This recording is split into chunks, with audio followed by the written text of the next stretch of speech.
ಅದು ಮಡು ಗೊತ್ತಲ್ಲ ಇದು ನೀರು ಗೊತ್ತಲ್ಲ. ಅದೇ ಹಂಗಾಗಿ ಹಂಗಾಗ್ತಾಯಿತ್ತು. ಒಟ್ನಾಗ ಏನೂ ಸರಿ ಇಲ್ಲ ಅಜ್ಜಿ. ಹೌದೇ ಸುಮ್ಮನೆ ಅದು ನೀವೇನು ಆರಾಮಿದ್ದೀರ ಬಿಡಿ, ಏನು ತೊಂದರೆ ಇಲ್ಲ ನಿಮಗೆ ಅಲ್ಲ. ಅಷ್ಟೇ. ನಿನ್ನಕ್ಕೆ ನೀವು ತಗೊಂಡ್ರೆ ಇಲ್ಲ ಮಾಡಿ ನಾಳೆಯಿಂದ ಓಡಾಡ್ಬೋದು ನೀವು. ಓಡಾಡೋಕೆ ಯಾಕೆ ಓಡೋಕೆ ಹತ್ರ ಮಂದಿ ಸರಿ ಮಾಡಿದ್ದು. ಇಲ್ಲಪ್ಪ, ಅವ್ರು ನಾಳೆಯಿಂದನೇ ಓಡಾಡ್ತಾರೆ, ಅದಕ್ಕಲ್ಲ ಏನು ತೊಂದರೆ. ಎಲ್ಲಿ ಓಡಾಡೋದು ನಾವು? ನಾಳೆ ಎಲ್ಲಿಗಾರು ಹೋಗೋಣ ಅನಂತಪುರ ಸಾಗರ. ಹಾಂ ಹ್ಞೂ, ಅದೇ. ಕೋಳಿ ಅಂತೂ ತಿನ್ನಲ್ಲ ನೀವು, ಮೀನಾರು ತಿನ್ಕೊಬರೋಣ ಹೋಟ್ಲಿಗೆ ಹೋಗಿ. ಮೀನು ಬೇಡ.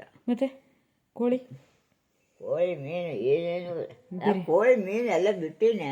ಮತ್ತೆ ಮತ್ತೆ ತಿನ್ನೋಣ. ಮೊನ್ನೆ ಹ್ಞೂ ಅಂದರೆ 15 ದಿವಸ ಆಯ್ತು ಅಂತ. ಹ್ಞೂ ಇವತ್ತಿಗೆ ಒಂದು ದಿವಸ ಏನಪ್ಪ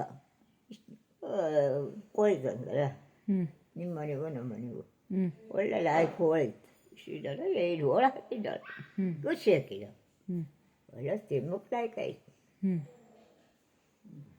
ತಿಂದ್ರಿ, ಹಂಗಾಯೇ ಕಾಲು ನೋವಾಯ್ತು. ಕೋಳಿ ಬಿಟ್ಟಿರಿ ನಿಮ್ಗೆ ಹಿಂಗೆ ಆಗ್ತಿರಲ್ಲ. ಕೋಳಿ ತಿಂದದ್ದೇ ಕಣ್ಣಿಗೆ ಬಂದದ್ದು. ಎಲ್ಲ ಬಿಟ್ಟಿದ್ದೀವಿ. ಅಲ್ಲ, ಕೋಳಿ ತಿಂದದ್ದೇ ಕಾಲಿಗೆ ಬಂದದ್ದು.